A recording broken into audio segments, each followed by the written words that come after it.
And we have been trading with China, working with China for more than 1,000 years. And it has never colonized us. As a former Prime Minister, Mahathir has said, uh, you know, the moment the Europeans came first, the Portuguese, they colonized us, then the Dutch, then the British. So that is the history of Western colonization and their outlook on the rest of the world. China was a superpower in those days. For more than 1,000 years, there was no colonization of our region.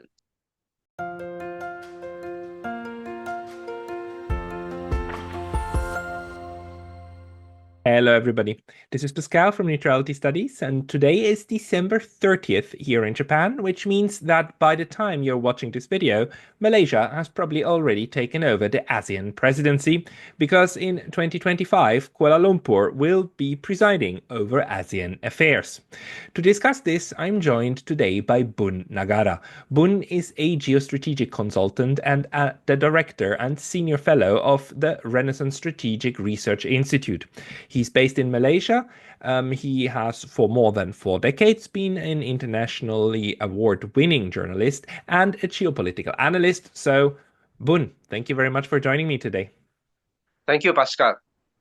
Bunn, I want to discuss Malaysia's presidency with you in ASEAN. And can you maybe tell us a little bit about Malaysia's current foreign policy issues or priorities, and how you think Malaysia will be leading or steering ASEAN within the next year? Well, first of all, on the ASEAN chairmanship, which happens every year, the 10 member countries of ASEAN take turns to chair the organization. And at one level, it is a formality.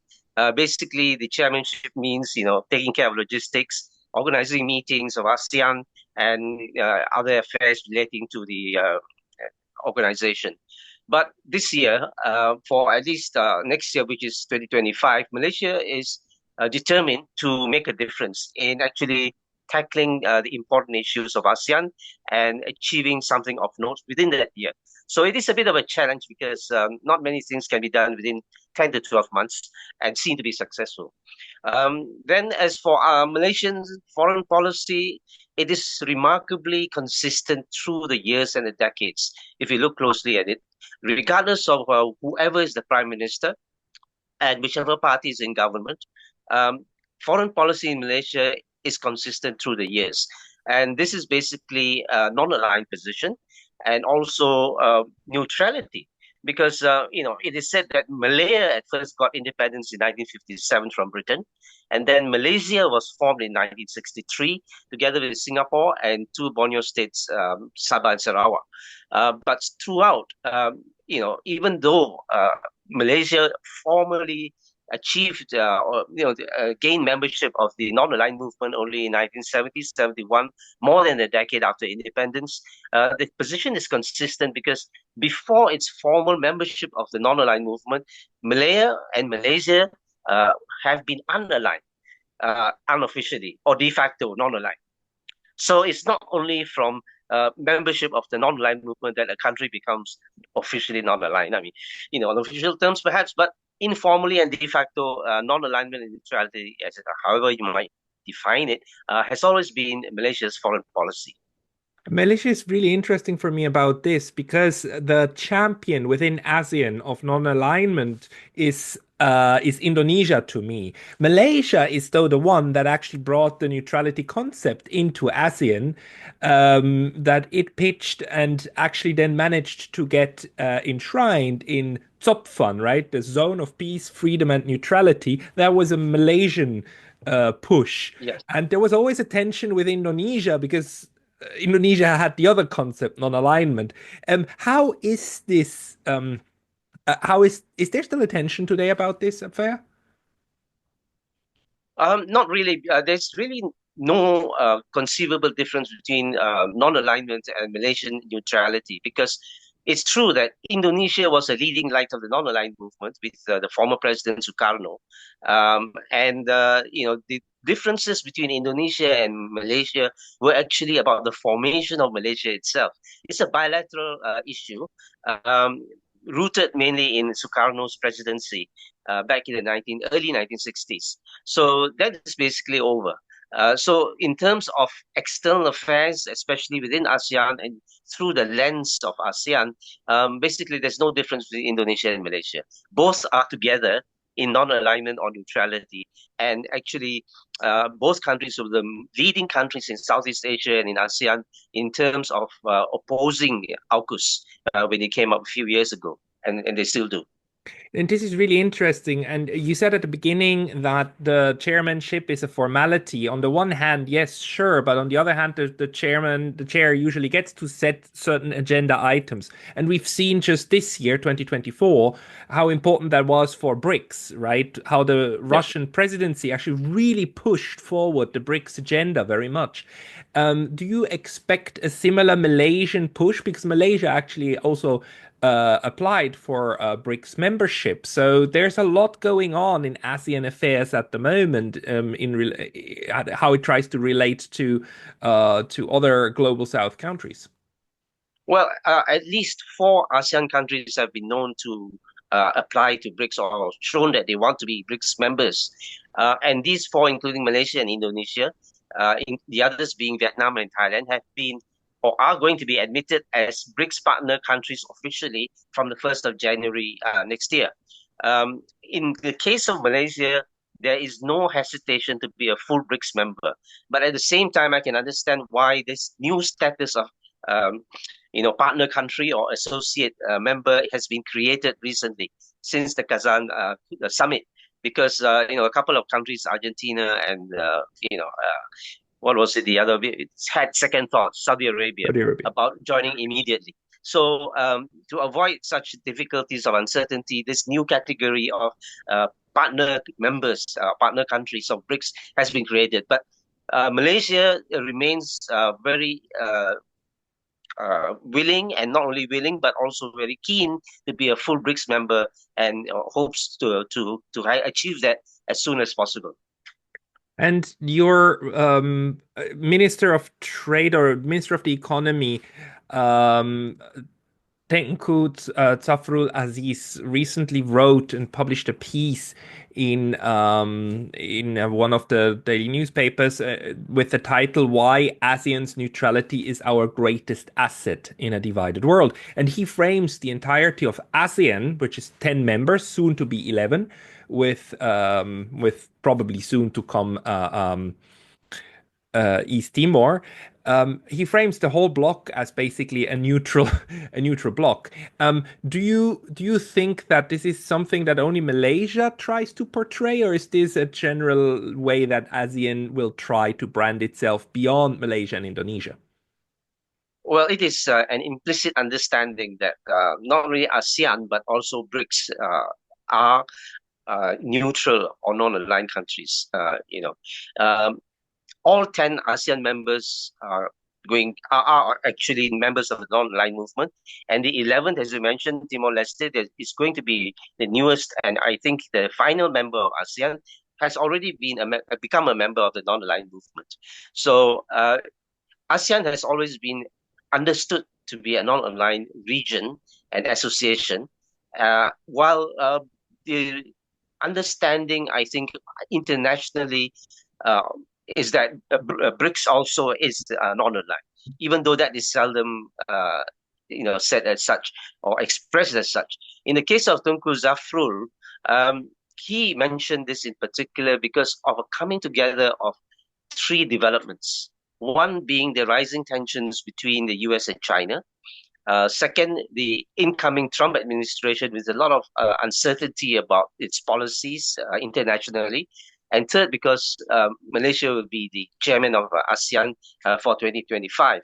So to underline the point that neither ASEAN nor BRICS, as he understands it correctly, I believe, is going to be anti this or pro that in particular in grand geopolitical terms. He's actually emphasizing the fact that we are neutral, we are against nobody, and we want to see trade and healthy international relations with everybody. And that has been Malaysia's case in particular all along. Now, there are a couple of pitfalls here. while Malaysia and Indonesia don't have military bases and have no military agreements, some ASEAN members do, like Singapore and the Philippines. Now, both of these members, I mean, Singapore less so, but the Philippines very strongly recently tilted toward the United States, also militarily, right, with new military agreements. How is ASEAN going, or how's Malaysia going to balance this want to be a neutral zone for peace, freedom, and neutrality with the realities that certain members actually have military relationships with one or the other great power. For first and foremost with the US, there's no bases, no Chinese bases, and so on anywhere. Well, you see, within the ASEAN community, there is an understanding and acceptance that each country has its own policies. That's part of their sovereignty. It's unlike the EU, where they have a common foreign policy or common whatever policies. So there is flexibility there. Now, it's understood as well, both within the Philippines and internationally, that the current Philippine position in relation to the US military forces is actually one of the current presidency. Now, it need not continue with the future presidencies, and each president has that leverage to actually assert the country's policies as his administration sees it, and also, how he interprets non-alignment to be. So that is actually a kind of band of interpretation that is permitted and accepted within ASEAN, that each country within each government of each country, that it has that facility to interpret its position for the time being as it is for now. So it's going to be flexible, and the other issue, of course, is that there's a civil war going on in one of the ASEAN countries in Malaysia, and that civil war, according to a Thai colleague who I had on this channel, is very strongly influenced by outside forces, including China, including the United States, foreign actors that also work and deliver weapons. No, Um, no, there's no civil war in Malaysia. Sorry, Malaysia. Did I say Malaysia? I meant Myanmar. I meant Myanmar. Sorry. Yes, yes. Sorry. I meant to say Myanmar. Um, how do you think ASEAN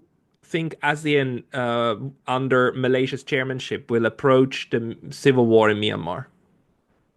Well, I would expect that change is coming to Myanmar in terms of the change of government in particular. So it's only a matter of time. That's my personal view, and I think it's shared by many others in this region as well.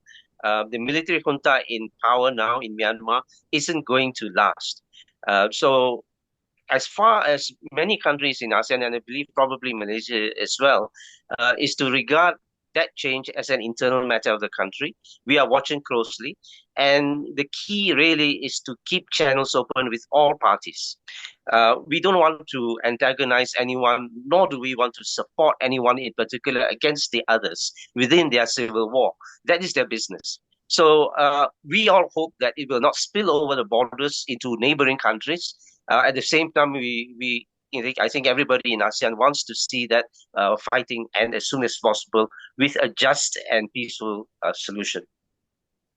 And do you think that it is to achieve that, it will be important to also have like dialogues, peace dialogues with China, and maybe also integrate India as a neighbor in the region to achieve this, or is this going to be handled by Myanmar and ASEAN alone? Well, ASEAN's position has always been, first of all, not to interfere in the internal affairs of individual sovereign nations, but at the same time, it stands ready to assist whenever and wherever it is called upon by the authorities of that country to help, and that has been consistent. It has happened with Cambodia before, and ASEAN and Malaysia in particular has been rather generous in assisting in whatever ways in terms of uh, giving humanitarian aid, training of administrative staff, equipment, and all other ways. So the end result is, to try to achieve peace throughout the region, because any kind of conflict within the region is unhealthy for the region as a whole. It can spread in many ways. In terms of business or in diplomacy, instability is highly contagious, and we've seen that in our history. So the idea is to Malaysia's case has been the idea of prosper thy neighbor. Rather than see your neighbor suffer or become poor, we try to develop neighboring countries so that, this is a kind of what you might call enlightened self-interest as well, in that you create markets for yourself when your neighbor is able to afford to import your products. So I think if that were to be practiced throughout the world internationally, I think individual countries will help other individual countries in a very positive way without contributing to the conflict. Indeed, there is a very positive way of viewing international relations, but one of the eternal problems that especially neutral countries, officially or unofficially, have is that they usually receive a lot of pressure from both sides. Are you expecting pressure from the United States on Malaysia and ASEAN to grow under the Donald Trump presidency that's gonna be upon us very soon now? Well, I think history is very instructive in this case because we've been through the Cold War in this region. Uh, Strictly speaking, Southeast Asia and ASEAN have not been involved in the Cold War. We try to keep away from it, and we've seen the Vietnam War. We were very close to it before Vietnam became a member of ASEAN, and we survived through all that. So I think today, although the pressures are great and increasing and unwelcome, um, it's not as much as before. We've seen it all in the past couple of generations, and we survived that. Can you explain to yourself why it is that ASEAN now seems to be more eager to be neutral, while in Europe, two formerly neutral countries, Finland and Sweden, gave up their neutrality and joined NATO and seem to be super happy about it? Well, every country and region would have its own priorities. And in the case of ASEAN, perhaps other sub-regions and regions as well, the fact that other regions, as you mentioned, like in Europe, have become less neutral and drifting away from neutrality, becomes a motivating factor for other regions to become neutral, to try to compensate for that. Because the absence of neutrality can create greater and greater polarization, which is unhealthy for everybody. So the more we see other people becoming more partisan, the more reason we find in ourselves to become more neutral. It's for the good of everybody. I'm very glad to hear that, and that means the flag of neutrality will be held up by Southeast Asia. Now, do you think that this is also true for ASEAN's immediate neighbor, India? Do you expect good cooperation with India on this particular aspect of international relations? Yeah, I think it's very clear that India is and remains a pillar of the non-aligned movement. It is not siding with anybody in any Cold War situation. It's not siding with the US or China now. And I think the Foreign Minister of India, S. Jaishankar, have been very eloquent in expressing India's position. So neither China nor the US nor any other major power is particularly happy with India's position throughout comprehensively. And if not everyone is happy with your position fully, that means you're on your way to great neutrality and independence as well as a sovereign nation. So I think all countries actually aspire to be non-aligned or neutral. It's just that the pressures in their way sometimes prevents that. And even great powers, small powers, medium powers, they should have the prerogative to be non-aligned and neutral because that is to the benefit of the international community by way of peace. Now, some of my European colleagues would tell you that it's immoral to be neutral in a case like the Ukraine war because clearly the victim Ukraine was attacked by the aggressor Russia, and the whole world community should stand together and oppose Russia. Therefore, you shouldn't be neutral. How do you in Malaysia and in ASEAN see that sort of argument? Well, in my view, and I think probably in the wider national and regional view as well, is that yeah, you don't try to resolve a conflict by pouring more oil on the fire. So uh, you can't actually make a situation less tense by siding by with one side that increases the tension. And as Jai Shankar has also said, if I may quote him, he said the problem with Europe is that it sees its own problems as the world's problems, but it doesn't see the world's problems as its own problems. It's always a one-way street. That's the problem. You know that they see neutrality as immoral, to quote the word, only when it suits them. So that is really a very partisan position, biased in nature, and therefore highly destabilizing for the world, because every country has the right to see it its own way. And if every country sees it that way, then it once expects and desires the rest of the world to be on its side, and then we will have endless conflict. And in the end, nothing is solvable. This to me sounds very reasonable.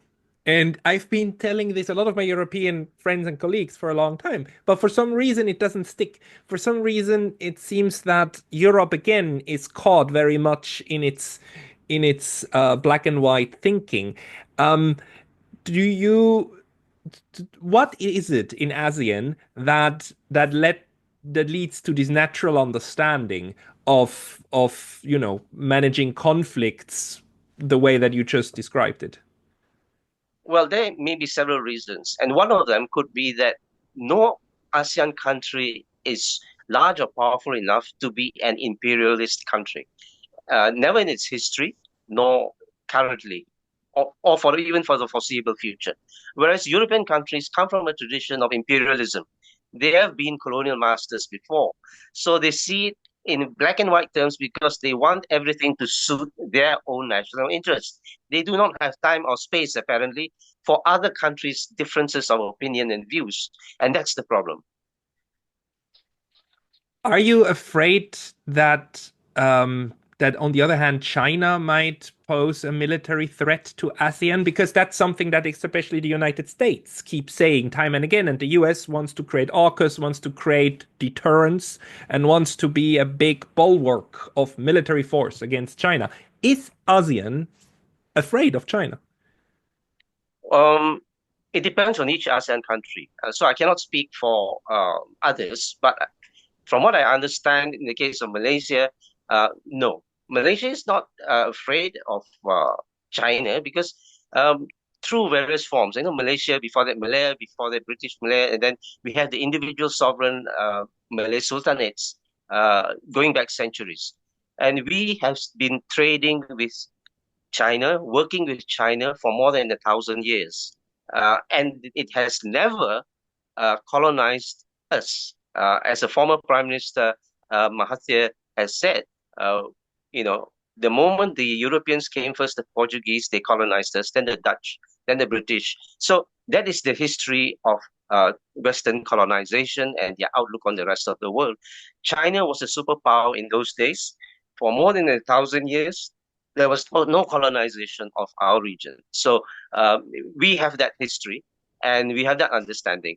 And what we see today between the US and China is that China's positions, it's even if you look at the types of uh, military weapons it has acquired within the region, and this is a growing country, growing many ways, including militarily, which is logical for any country. And you look at the types of weapons or defense systems they have, it's really defensive in nature.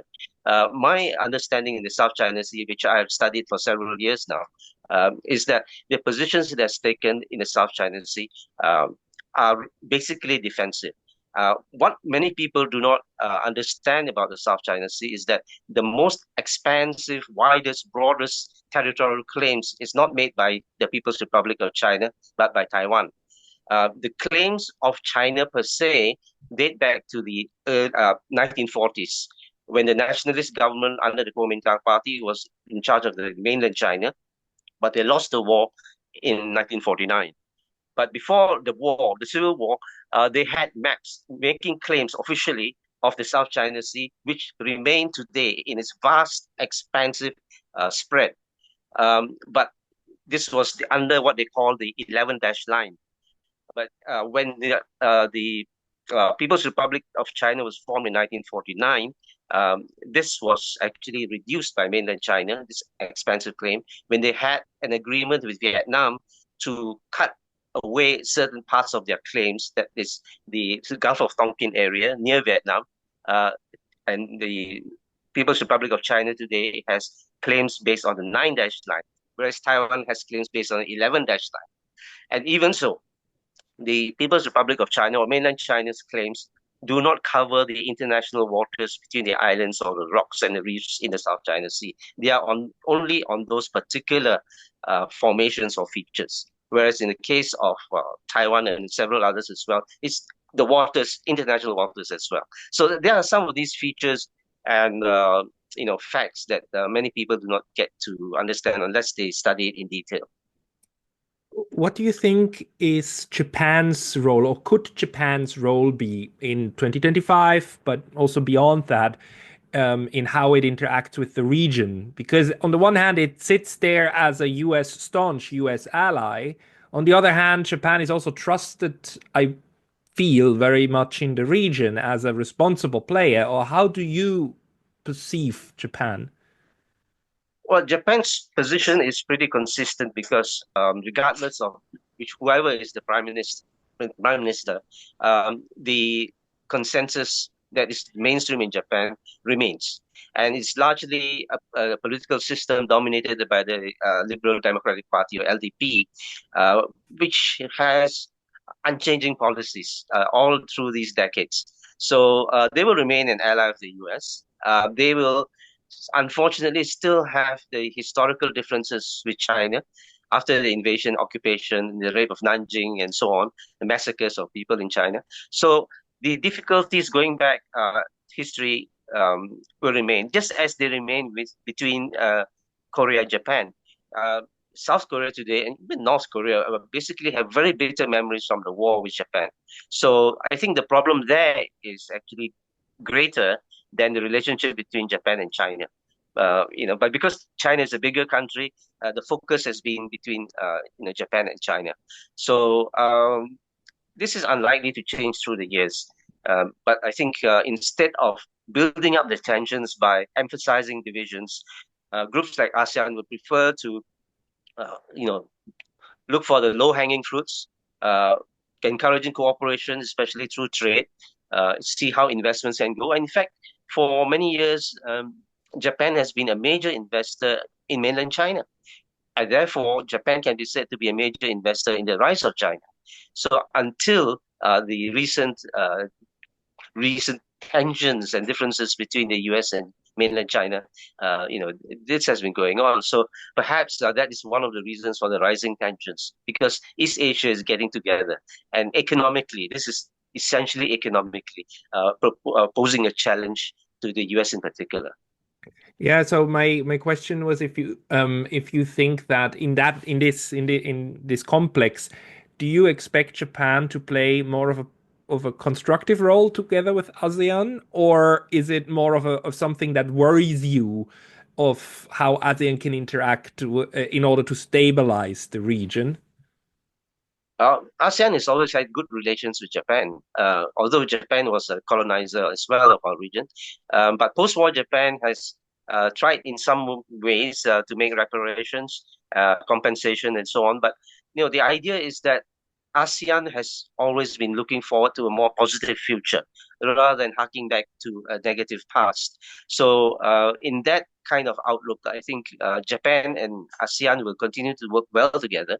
And we would like to work well with everyone as well, including the West and the US, because I think once you put in any kinds of barrier, that's not going to be good for anybody. So the idea is to focus on economics, healthy economic relations, growth, investment, and trade, and do it with everyone without creating artificial barriers through sanctions and higher tariffs unnecessarily and all the negative stuff. Maybe a last one that I want to ask you about is we've seen this year, 2024, we've seen big changes in the way that North Korea interacts with its neighbors. Kim Jong-un kind of renounced claims to the south, and there's now a North Korean Russian security treaty in force. That's also something that was something surprising. Do you foresee more interactions between ASEAN and North Korea in the future and with the Koreas in general, or are things going to stay relatively secluded as they are at the moment? I would expect that the ASEAN will much prefer the tension between North and South Korea subside and disappear altogether. Perhaps even have a reunification of the peninsula, like Germany did, between East and West. But this recent uh, alliance or friendship or cooperation between North Korea and Russia, uh, I think is a reaction to what the West is doing to Russia through Ukraine, and also a situation that is limited as well as of no great duration. It is probably a passing phenomenon and a reaction to what is happening in Europe. So otherwise, I think Russia would not look for any kind of assistance from North Korea or anyone else. So I think we in ASEAN, in Southeast Asia, is well insulated enough from any kind of fallout that may come from that. But it is not anything of great concern. Last year we have seen very interestingly that when Russia tried, or when Russia did its policy change towards North Korea, Vladimir Putin first visited Pyongyang and then next he visited Hanoi, and he actually announced all the major announcements were made in Hanoi. Um, why do you think it is that Russia seems to want to interact also with Vietnam and a lot of parts of ASEAN, while doing essentially European politics? Well, in the narrower case between Russia and Vietnam, it is, I think, commonsensical and quite logical to expect that in trying to enlarge and improve its international relations, Moscow is trying to look back to its close relations before between Vietnam when Russia was the Soviet Union.